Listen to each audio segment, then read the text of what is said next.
it shows that, like, freedom of speech is everyone's value, whether you want to be associated with it or not.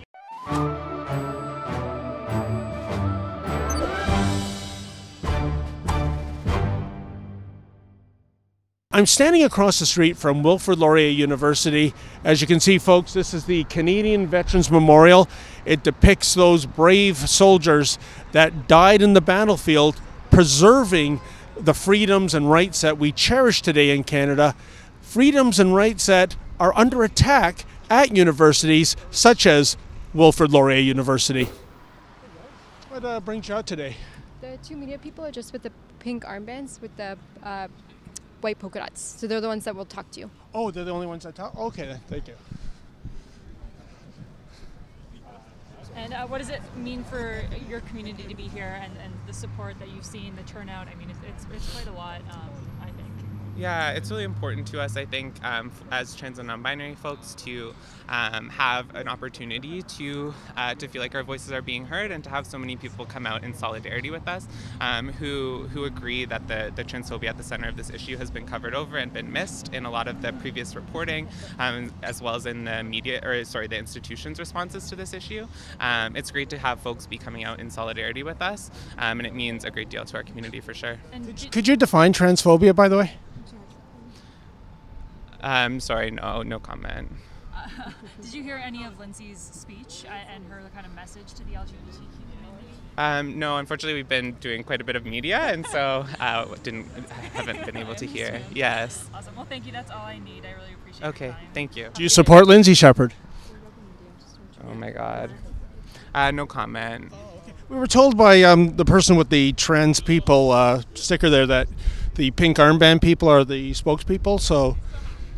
Yeah, so we all have trans people deserve justice. That's our main message, and we have no further comment.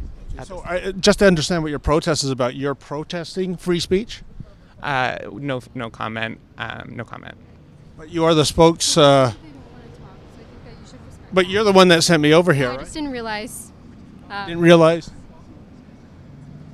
I was just trying to find out why they're here, what the point of their protest is. Well, that's what I was trying to find out too, right? Because we're staying here and they're out on the boulevard, you know. Then.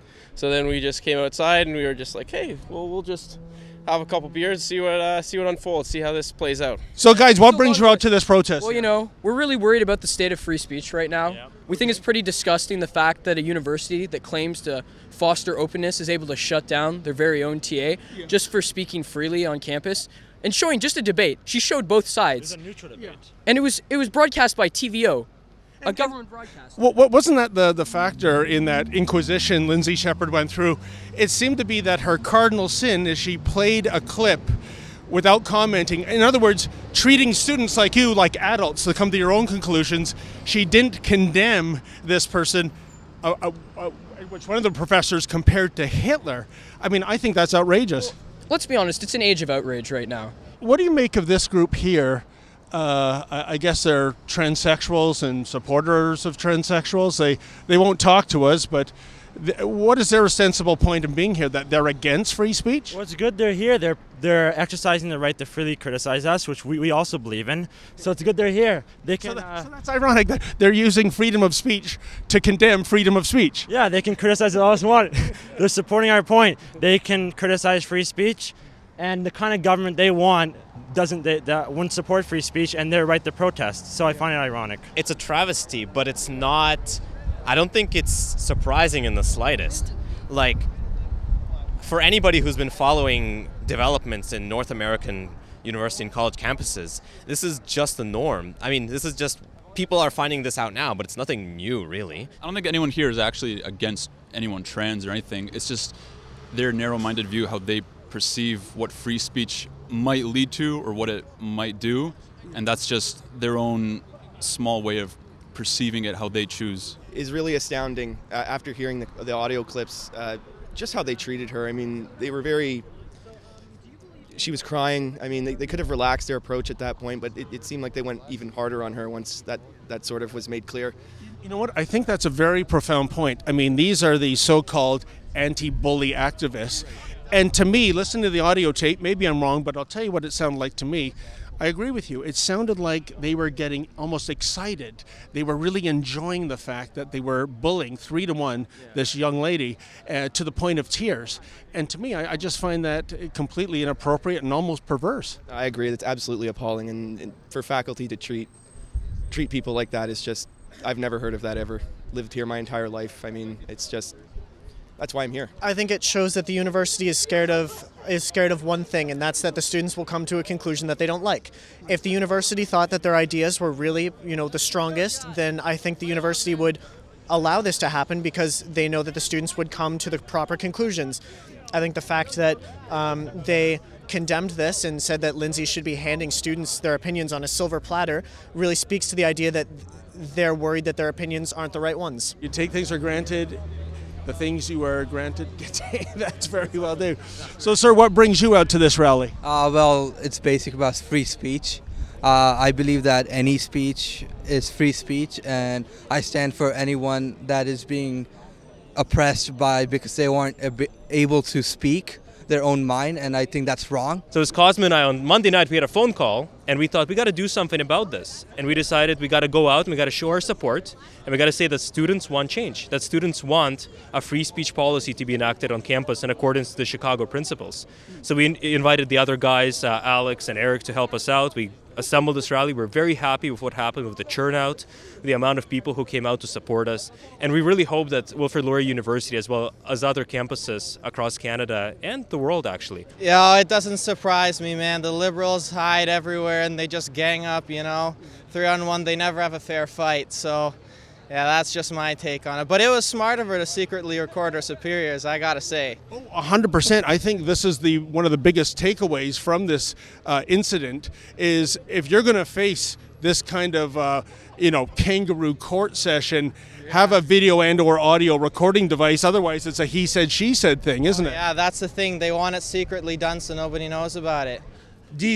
Most of these people who come here, they didn't have this kind of experience that I have living under the communist oppression. This is a very good point. You've actually lived in a society where there was no such thing as free speech. In fact, if you exercised it, you could go to the gulag.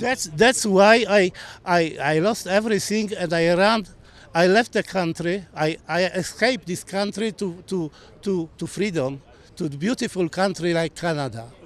And now what's happened? I become retired and I have to run back to Poland. Now, you gentlemen are all the way from York University in Toronto. What brought you out here for this free speech rally? So we're part of Students in Support of Free Speech. Our organization was originally involved in the rally in support of Jordan Peterson last year. So we've been in this movement for a year now, and seeing everything go down since then, we thought we needed to be here. It's such a spin to say he was comparing Jordan Peterson to Hitler. He wasn't, right? Well, I think when you bring the H word into a conversation, unless the person you're comparing him to is also carrying out a world war and genocide and ethnic cleansing, I think you kind of are comparing him to that. Okay, but this side kept bringing it to totalitarianism, to, hammers and sickles, because that's what the whole free speech is based on, that we don't get to there as a society. It seems that your crime was that not so much that you're a Jordan Peterson supporter, I don't think you are, it was just that you ran a clip from the TV Ontario Agenda film without a de rigueur condemnation of Jordan Peterson, one of the professors actually comparing him to Hitler. And I just think that in their eyes, it seemed that your sin was treating students as adults, free-thinking adults. Yep. They don't consider it acceptable that some students might find Peterson's ideas appealing. But I think, like I said in my speech, I don't know if you heard it, but hearing different ideas and different perspectives and working with them is how we become closer to the person we want to be.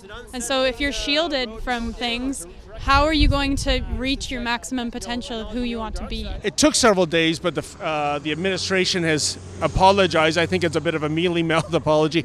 Are you satisfied with the apology that came forward to you?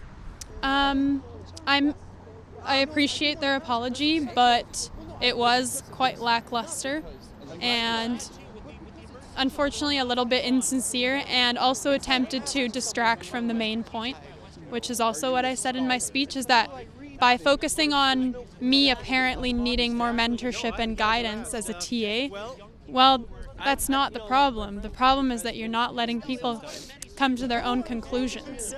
I mean, I think that's a very valid point. Were they giving an apology, or were they sort of implying that you're kind of sort of still part of the problem in terms of not thinking the way they want you to think? Yeah, they were just doing damage control, I think, which they had to do. Yeah. You had a great turnout here, Lindsay. Tell me, there was a counter-protest earlier on across the street. It seemed perversely ironic to me that these were people using their freedom of speech to protest freedom of speech. What do you make of this? You know, I respect that they came out, and you know, I didn't even get a chance to see their signs or talk to them or anything. But I mean, it does. They wouldn't talk to us. It shows that like freedom of speech is everyone's value, whether you want to be associated with it or not. And you know, I know I'm talking to the rebel, but like there is connotations of free speech being a right-wing thing, but it's not. It should be everyone's issue, and it's unfortunate that it's not. Yeah. And one last thing, I think one takeaway from this whole sordid incident, Lindsay, is that I personally think if you hadn't had the wherewithal to make an audio recording of this story would go nowhere. It would be a classic he said, she said, oh no, she misinterpreted things. So maybe going forward, anyone else on campus being led into one of these star chambers, maybe have a video and or audio recording device with you. Yep, that would be my pragmatic advice, unfortunately, that it has to come to that point.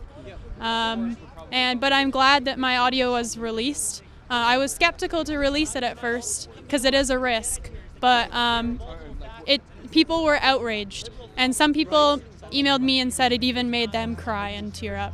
And so it really hit home for a lot of people. And moving forward, what's your future here at Wilfred Laurier University? I don't know if there is a future here. 50-50 for now, yeah. In the aftermath of the Lindsay Shepherd affair, Laurier's president and vice chancellor, Deborah McClatchy, has finally apologized. Well, sort of, folks, because in addition to the apology, Miss McClatchy also had this to say, quote, she was troubled by the way faculty, staff, and students involved in this situation have been targeted with extreme vitriol, end quote. So what is it, Miss McClatchy? Are you indeed sorry for what happened to Lindsay Shepherd, or are you really more regretful that some of the faculty have been exposed as the trolls they are? You know, it's kind of funny, folks. If you look at the slogan for Wilfred Laurier University, it says inspiring lives. I think a more apropos slogan here would be extinguishing free thought. For the Rebel.Media, I'm David the Menzoid Menzies. With David the Menzoid Menzies for Rebel.Media. Beautiful.